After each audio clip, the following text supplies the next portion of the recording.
vous dites en quelque sorte, c'est aussi un peu ce qui ressort du sommet, justement, Union européenne, Union africaine. Absolument. Et je me souviens être venu ici il y a à peu près un an pour commenter le sommet de la Valette, qui avait à peu près pris les mêmes conclusions. Alors l'atmosphère était différente. Ici, il faut bien regarder la chronologie. On a eu ce reportage fameux de CNN montrant des migrants subsahariens qui étaient réduits en esclavage. Eh bien, on peut dire que ce sommet UA-UE répond bien à la pression, à la passion médiatique. En revanche, et comme vous l'avez dit, il répond bien aussi à l'idéologie d'Emmanuel Macron. En revanche, il ne répond pas à la situation et aux causes de l'immigration de masse. Alors, je retiendrai quelques points de ce sommet UA-UE. D'abord, l'urgence pour le sommet, c'était d'évacuer les ressortissants libyens qu'ils voulaient de Libye, et non pas de chercher une plus grande stabilité, notamment avec le maréchal Haftar. La deuxième chose, c'était, en relation avec la première, garantir le respect du droit d'asile en Europe. Donc finalement, on ne cherche pas à rapatrier les migrants dans leur pays d'origine, là où ils veulent vivre le plus souvent. Non, on cherche à garantir le respect du droit d'asile. Qu'est-ce que ça veut dire? À les accueillir davantage. Et enfin, et ça c'est un peu la cerise sur le gâteau, la lutte contre les trafiquants. Donc finalement, on lutte contre les intermédiaires, on veut une mobilité plus propre, mais on veut toujours de la mobilité. Et ça, c'est quelque chose qui est choquant, puisque le vrai problème, et d'ailleurs la passion médiatique qui est née du reportage de CNN, venait d'une prise de conscience de cette mobilité qui tue, en fait.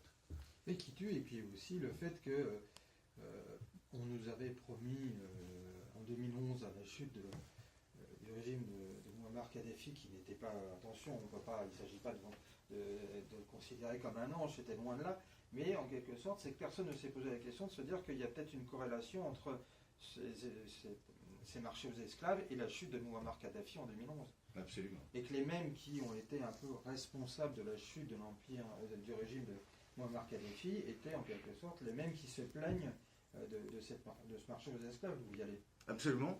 Et en même temps, vous verrez que certains États tirent leur épingle du jeu. Et je pense notamment au Maroc. Peut-être que c'était une de vos questions. Justement, c'était là aussi un point que vous m'aviez fait remarquer en préparant cet entretien, et on terminera là-dessus, parce que il se passe des choses en Afrique, et il est peut-être plus intéressant de montrer les initiatives mises en place par les Africains pour, on va dire, se développer eux-mêmes, c'est-à-dire de sortir de la logique, on va dire, d'une espèce de colonialisme, nouveau type de colonialisme paternaliste. En fait, c'est toujours les grands groupes avec des dirigeants sur lesquels on peut s'interroger, alors que parfois il y a des chefs d'État africains qui essayent de faire des choses, et on pense notamment au roi du Maroc. Alors oui, et en même temps, souvenons-nous que tout ça ne sert pas à l'intérêt d'une puissance nationale ou d'une autre. Finalement, ce qui se passe à travers ces sommets et à travers le développement des échanges, c'est l'inscription de l'Afrique dans la division internationale du travail, et rien de moins. C'est-à-dire que, notamment, vous voyez le Royaume du Maroc qui est en train de se redéployer considérablement. On ne l'a pas dit, mais ça faisait 33 ans qu'il n'était plus dans l'Union africaine. Pourquoi? Parce qu'il souhaitait mordre sur les frontières et hériter de la colonisation. Et depuis 30 ans, son lobbying a fonctionné et on ne lui reproche plus cet expansionnisme. Maintenant, cela fait 10 ans que le Maroc est dans une forme de conquête commerciale, aidé en cela par aussi des puissances occidentales. Hein. On installe Renault chez eux, ils ont des capacités de transformation. Et donc, ce qu'il se passe avec le Maroc, et j'attire votre attention sur ce point, c'est qu'en développant ces échanges, notamment avec la Côte d'Ivoire, avec le Sénégal, ils commencent à étouffer leur industrie, à ne plus leur permettre les moyens d'une industrialisation qui permettrait aux populations de se fixer.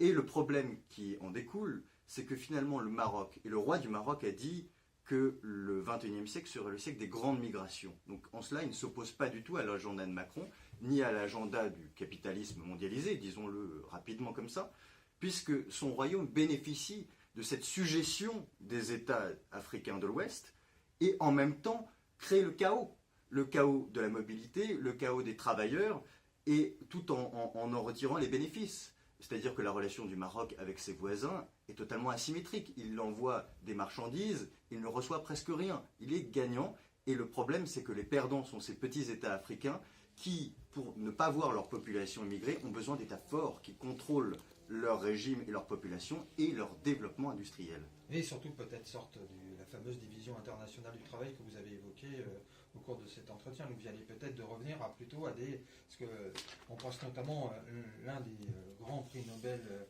français d'économie qui était Maurice Allais, qui réfléchissait plutôt lui en termes de grands espaces autarciques qui n'empêchaient pas les échanges les uns avec les autres, mais plutôt de dire que voilà, l'Afrique doit avoir sa propre industrialisation qui correspond et qui serait peut-être une réponse, on va dire, plus efficace dans le long terme par rapport, là aussi, à un vrai problème que connaît l'Afrique, et on terminera peut-être cet entretien là-dessus, Louis Vialet, qui est la question de la bombe démographique. Ah oui, eh bien, je vous réponds en vous demandant, mais à quelle échelle doit se faire cette industrialisation? Si vous la faites à l'échelle de 16 États, c'est le projet de la CEDEAO, Communauté économique des États d'Afrique de l'Ouest, qui sera bientôt rejointe par le Maroc en décembre. Du Nigeria au Maroc, il va y avoir une communauté un peu comme l'Union européenne, c'est-à-dire avec une union douanière, avec une monnaie unique peut-être. Eh bien, si vous faites cette industrialisation à l'échelle soit des États, donc par exemple le Sénégal, soit de groupements d'États, vous savez par exemple ceux qui ont le CFA, on les appelle les États l'UEMOA en Afrique de l'Ouest, ou alors vous le faites à l'échelle de la CEDEAO, donc 16 pays. Bien, tout ça change beaucoup de choses. Et nous, notre problème finalement, c'est de faire en sorte qu'on passe de l'investissement dans le sous-développement, qui est ce qu'il se passe à l'heure actuelle, d'éviter cette division internationale du travail qui trouve ces ensembles à sa mesure. La CEDEAO est à la mesure de l'Union européenne et du capitalisme mondialisé. Mais surtout, le plus important pour nous, c'est de trouver un nouvel investissement dans l'industrialisation, notamment du Sénégal, notamment de la Côte d'Ivoire, et cela peut partir de la France. Et ça n'a pas été annoncé par Emmanuel Macron. Et c'est la condition pour réussir la transition démographique.